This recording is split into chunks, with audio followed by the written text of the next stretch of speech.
সম্মানিত ভিউয়ার্স, আসসালামু আলাইকুম। আজকে আমরা 15তম স্কুল পর্যায়ে 2 বাংলা থেকে আসা কয়েকটি গুরুত্বপূর্ণ প্রশ্ন সলিউশন করব। প্রথম প্রশ্ন, যে কোনটি নিপাতনের সিদ্ধ সন্ধি নয়? নিপাতনের সিদ্ধ সন্ধি কি? নিপাতনের সিদ্ধ সন্ধি হচ্ছে যে সন্ধিটা আমরা যখন কোনো একটা ওয়ার্ড বা কোনো একটা শব্দের আমরা সন্ধি বিচ্ছেদ করব, সেটা যদি আমাদের সাধারণ নিয়মের ব্যতিক্রম হয়ে যায়, তাহলে সেটা হচ্ছে আমাদের নিপাতন সিদ্ধ সন্ধি। তাহলে এখানে দেখেন যে অন্যান্য এটা হচ্ছে আমাদের নিপাতনে সিদ্ধ, মারতুণ্ড এটা হচ্ছে নিপাতনে শুদ্ধ, কুলটা এটা হচ্ছে নিপাতনে সিদ্ধ। কিন্তু প্রশ্ন বলছে যে নয়, সিদ্ধ নয়, তার মানে কি? মস্যাধার। মস্যাধার মানে মসি যোগ আধার, এটি আমাদের সাধারণ নিয়মে কিন্তু হচ্ছে। সো এটি হচ্ছে আমাদের অ্যান্সার, কারেক্ট অ্যান্সার। যে কোনটি নিপাতনে সিদ্ধ সন্ধি নয়, উত্তর হচ্ছে মস্যাধার। এবার ঠাকুর শব্দের লিঙ্গান্তর কোনটি? ঠাকুর হচ্ছে পুরুষ লিঙ্গ, আমরা বলবো পুরুষ লিঙ্গ, ম্যাসকুলিন জেন্ডার, তাই না? যে পুরুষ লিঙ্গ, যে ঠাকুর শব্দের লিঙ্গান্তর কোনটি? ঠাকুর হচ্ছে আমাদের পুরুষ লিঙ্গ, এর স্ত্রীলিঙ্গ আমাদেরকে ফাইন্ড আউট করতে হবে। তা ঠাকুর আইন এটা হতে পারে না, ঠাকুর আইন কখনো ঠাকুরের আহ লিঙ্গান্তর হতে পারে না। হ্যাঁ, ঠাকুর রনি, রনি এটা হতে পারে না। ঠাকুর রনি মানে একই একই জিনিস, বাট এক জায়গাতে রস্বইকার, এক জায়গাতে দীর্ঘইকার। সো এটা আমাদের হবে না, তার মানে ঠাকুরানী হচ্ছে আমাদের কারেক্ট আনসার। ঠিক আছে, ঠাকুরানী, ঠাকুর শব্দের লিঙ্গান্তর হচ্ছে ঠাকুরানী।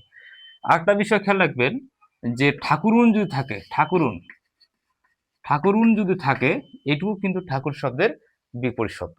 খেয়াল রাখবেন, ঠাকুরুন, ঠাকুরুন হচ্ছে ঠাকুর শব্দের বিপরীত শব্দ, অথবা ঠাকুর রানী হচ্ছে ঠাকুর শব্দের বিপরীত শব্দ। এর পরবর্তী দেখেন, যে মেয়ের বিয়া হয়নি, যে মেয়ের বিয়ে, এখানে মৃতবৎসা আছে ক নাম্বার। মৃতবৎসা মানে কি? যে নারীর সন্তান বাঁচে না, সে নারীকে বলা হচ্ছে মৃতবৎসা। একটা কৃতদার, যে পুরুষ বিয়ে করেছে তার নাম হচ্ছে কৃতদার।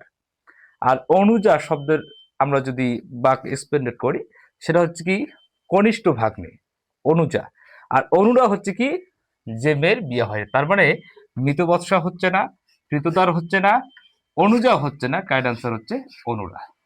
ঠিক আছে, এবার দেখেন সর্বশেষ যেটা আমাদের 4 নম্বর, এখানে যে হনন করার ইচ্ছা, হনন করার ইচ্ছা। প্রথমে আছে কি? লিপ্সা, এরপর হচ্ছে জিঘাংসা, এরপর হচ্ছে কৃতজ্ঞ, এরপর হচ্ছে জিতেন্দ্রিয়। তাহলে এই লিপ্সা হচ্ছে কি? লিপ্সা হচ্ছে লাভ করার ইচ্ছা, লাভ করার ইচ্ছা, এক কথায় প্রকাশ লিপ্সা। কৃতজ্ঞ, যে উপকারীর অপকার করে মানে ক্ষতি করে, তাকে বলা হচ্ছে কৃতজ্ঞ, এক কথায় প্রকাশ হচ্ছে কৃতজ্ঞ। জিতেন্দ্রিয়, যে ইন্দ্রিয়কে জয় করেন যিনি, ওর নাম হচ্ছে জিতেন্দ্রিয়। তাহলে আমাদের জিঘাংসা হচ্ছে কারেক্ট আনসার, যে হনন করার ইচ্ছা, এক কথায় প্রকাশ জিঘাংসা। এখন আমাদের 5 নম্বর প্রশ্ন, যে খাতক শব্দটির বিপরীত শব্দ কোনটি? খাতক কি নাম বলতো? খাতক, যে খুব ইম্পর্টেন্ট একটি প্রশ্ন, এটি 15তম স্কুল শিক্ষক নিবন্ধন পরীক্ষা 2-তে এসেছিল, তাই না? যে খাতক শব্দটির বিপরীত শব্দ কোনটি? এখানে প্রথমে আছে কি? প্রসারণ। কি আছে? প্রসারণ। প্রসারণ এর বিপরীত শব্দ হচ্ছে আকুঞ্চন, তবে আকুঞ্চন প্রসারণ। এরপর দেখেন চেতন, চেতন এর বিপরীত শব্দ হচ্ছে অচেতন। কি নাম? অচেতন। তার মানে এটাই হচ্ছে না, এটাও হচ্ছে না। এরপর উত্তমবর্ণ, উত্তমবর্ণ এর বিপরীত শব্দ হচ্ছে অধমবর্ণ। কি নাম? অধমবর্ণ। তার মানে এটাও হচ্ছে না, তার মানে তো কারেক্ট অ্যান্সার হচ্ছে মহাজন। কি নাম? মহাজন। তার খাতক এর বিপরীত শব্দ হচ্ছে মহাজন, খেয়াল রাখবেন কিন্তু। এরপর দেখো ওহি শব্দের সমার্থক শব্দ কোনটি? ওহি, এই অচল, অচল শব্দের সমার্থক শব্দ হচ্ছে পাহাড়, পাহাড়ের সমার্থক শব্দ হচ্ছে অচল। অচল, অদ্রি, গিরি, শৈল, ভূধর, এগুলো হচ্ছে কি বলতো? পাহাড়ের সমার্থক শব্দ। কোথায় বোঝা গেল? এরপরে চাঁদ, চাঁদ তো ওহির সাথে কোনো মিলে নেই। চাঁদ, চন্দ্র, সুধাংশু, সুধাকর, হিমাংশু, হিমাকর, আছে কিনা? আছে তো। তো এগুলা কিন্তু চাঁদের সমার্থক, চাঁদের সাথে ওহির কোনো মিল নেই। এরপর দিন, দিনের সাথেও কিন্তু ওহির কোনো মিল নেই। অতএব সাপ হচ্ছে আমাদের কারেক্ট আনসার। সাপ, ওহি, 80-20, তাহলে ভুজঙ্গ, এগুলো হচ্ছে কি? সাপের সমার্থক শব্দ। আচ্ছা, তাহলে সাপ হচ্ছে আমাদের এখানে কারেক্ট আনসার।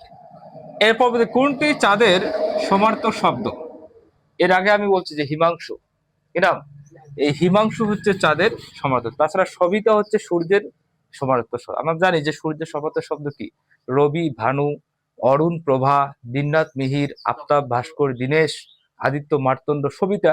তো এগুলো হচ্ছে আমাদের সূর্যের সমার্থক শব্দ। তার মানে কি?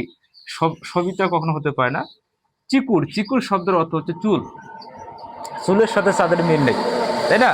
আর শৈল শব্দের অর্থ হচ্ছে কি? পাহাড়। কি নাম বলতো? পাহাড়। পাহাড়, তার মানে এখানে হিমাংশু হচ্ছে আমাদের কারেক্ট আনসার। এবার দেখো কোনটি প্রাদি সমাস? প্রাদি, প্রাদির পয়রফলা নিবা, কি নিবা? পয়রফলা। পয়রফলা যুক্ত যদি কোনো একটা ওয়ার্ড তোমরা খুঁজে পাও, সেই ওয়ার্ডটি হচ্ছে প্রাদি সমাস। প্র, পড়া, অনু, এগুলো যুক্ত হয়ে যদি কোনো একটা ওয়ার্ড সৃষ্টি হয়ে যায়, সেই ওয়ার্ডটার নাম হচ্ছে প্রাদি সমাস। তাহলে এখানে প্রগতি হচ্ছে আমাদের কারেক্ট আনসার। এর 9 নম্বর প্রশ্ন, যে কানে কানে যে কথা কানাকানি, আছে কিনা? কানে কানে যে কথা কানাকানি, কানাকানি, এখানে কানাকানি কোন ধরনের সমাস? কোন ধরনের সমাস? উত্তর হচ্ছে ব্যতিহার বহুব্রীহি সমাস। ব্যতিহার বহুব্রীহি সমাস। তাহলে এই সমাসগুলোকে আপনারা ক্যাচ করবেন কিভাবে, কিভাবে ধরবেন?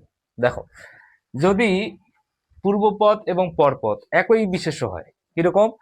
এই যে কানা, এটা হচ্ছে পূর্বপদ, এই যে কানি, এটা হচ্ছে পরপদ। কানা কানি একই, বাট ডিফারেন্স একটি, যে প্রথমে আকার শেষে রসইকার, প্রথমে আকার শেষে রসই। কানা কানি, কয়কার কা, 9 আকারে না, আকার। কানি কয়কার কা, ঠিক আছে, কয়কার কা, 9 রসইকারে নি, কানি, হয় কিনা? যে আকার এবং রসইকার যদি থাকে, তাহলে সেটা নিঃসন্দেহে ব্যতিহার বহুব্রীহি সমাস। কি সমাস? ব্যতিহার বহুব্রীহি সমাস।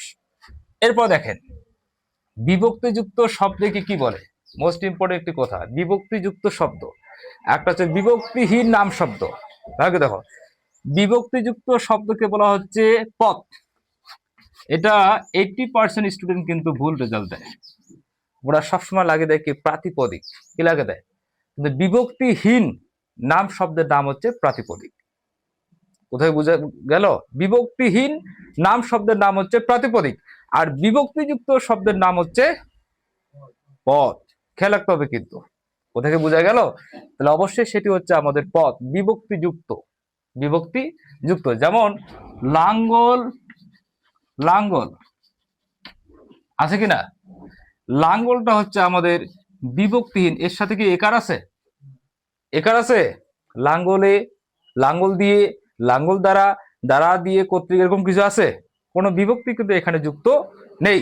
সো এটি হচ্ছে আমাদের বিভক্তিহীন নাম শব্দ। এটা তো একটা নাম বোঝাচ্ছে, যেমন গোলাপ, গোলাপ, একটু দেখো তো গোলাপ। আর যদি বলে গোলাপের, এ বাবা দেখো তো গোলাপের, এর, তাহলে ষষ্ঠী বহু, এটা ষষ্ঠী বিভক্তি, হয় কি না? তাহলে এখানে গোলাপের, তাহলে এইটা হচ্ছে বিভক্তিযুক্ত নাম শব্দ। এর নাম হচ্ছে পদ। কি নাম? পদ। আর যদি বলা হয় যে গোলাপ, হরিণ, এরকম কিছু যদি বলা হয়, বই, তাই না? তা সেটা হচ্ছে আমাদের বিভক্তিহীন নাম শব্দ। তার বিভক্তি যখন যুক্ত হবে তখন হবে পদ, আর বিভক্তি যখন থাকবে না তখন হবে কি? প্রাতিপদিক। আচ্ছা, ক্লিয়ার। এবার দেখো, যে খিলি পান দিয়ে ওষুধ খাবে, কোন কারক? খিলি পান, কি পান? পানটা খিলি পান, তাই না?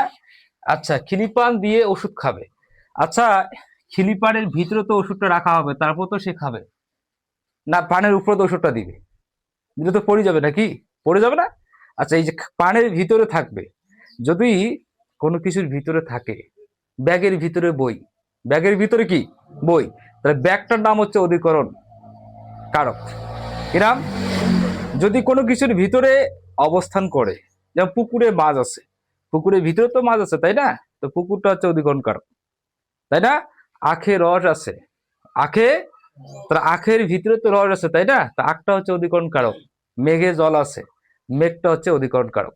বনে বাঘ আছে, বনটা হচ্ছে অধিকরণ কারক। কোথায় বোঝা গেল?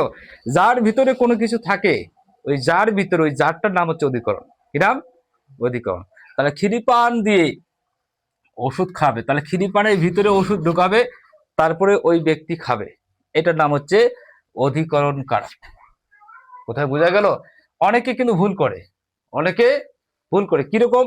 যে আমরা তো জানি যে দ্বারা দিয়ে কর্তৃক, দ্বারা দিয়া কর্তৃক, তৃতীয়া বিভক্তি, যদি কোনো একটা তৃতীয় বিভক্তি যদি যুক্ত হয়, আমরা সেটাকে বলি কি? করণ কারক। যেমন কলম দিয়ে লেখি, কলমটা হচ্ছে করণকারক, একটা যন্ত্র বোঝাচ্ছে। লাঙ্গল দিয়ে জমি চাষ করা হয়, লাঙ্গলটা হচ্ছে কি করণকারক, তাই না? কিন্তু এখানে খিলিপান দিয়ে ওষুধ খাবে, খিলিপানের ভিতরে ওষুধটা ঢুকাবে, এটা সেন্সে রাখতে হবে। এই জন্য খিলিপান হচ্ছে অধিকরণকারক, মোস্ট ইম্পর্টেন্ট। আচ্ছা, খিলিপান কি নিজে নিজে খায়? কখনো হতে পারে না, সো এটা কর্মকারক হতে পারে না। খিলিপান খিলিপান থেকে কোনো কিছু হচ্ছে হচ্ছে সো সেটা অপাদান কারকও হতে পারে না। তার মানে গন্ডগোলটা হবে করণ আর অধিকরণ নিয়ে। 60% বা 70% স্টুডেন্ট ভুল করে ফেলে। অর্থাৎ করণ আর অধিকরণ, করণ আর অধিকরণ দিয়ে আসো বাবা, করণ কারণ না, এটা অধিকরণ কারণ। ওকে, ক্লিয়ার? এবার দেখো, প্রকৃত বাংলা ব্যঞ্জন সন্ধি কোন নিয়মে হয়ে থাকে? একেবারে মুখস্থ, সেটা হচ্ছে সমীভবন। কি নাম? সমীভবন নিয়মে হয়ে থাকে। আচ্ছা, এবার সন্ধি ব্যাকরণের, এই যে সন্ধি ব্যাকরণের কোন অংশে আলোচিত হয়? খুব মনোযোগ দিবা। সন্ধি শব্দের অর্থ হচ্ছে মিলন।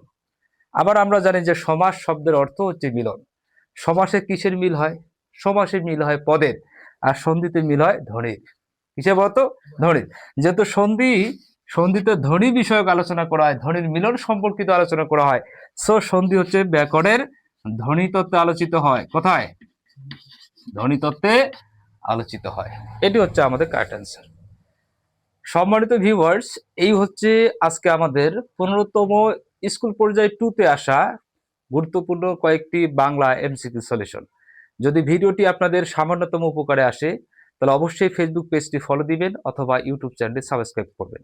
সম্মানিত ভিউয়ার্স, আপনারা যারা 19তম শিক্ষক নিবন্ধন প্রার্থী রয়েছেন, আপনাদের জন্য আমরা তৈরি করেছি 548 পেজের একটা পিডিএফ। যেই পিডিএফে আপনি পাবেন প্রথম থেকে 18তম শিক্ষক নিবন্ধন পরীক্ষায় এ পর্যন্ত বাংলা, ইংরেজি, জিকে, গণিত সহকারে যতগুলো প্রশ্ন এসেছে সকল প্রশ্নের নির্ভুল উত্তর ও ব্যাখ্যা সম্বলিত। পিডিএফটি মাত্র 100 টাকা নিতে আপনার স্ক্রিনে দেওয়া হোয়াটসঅ্যাপ নম্বরে যোগাযোগ করবেন, ইনশাআল্লাহ আপনি পিডিএফটি পেয়ে যাবেন। আজকে এ পর্যন্ত, আল্লাহ হাফেজ।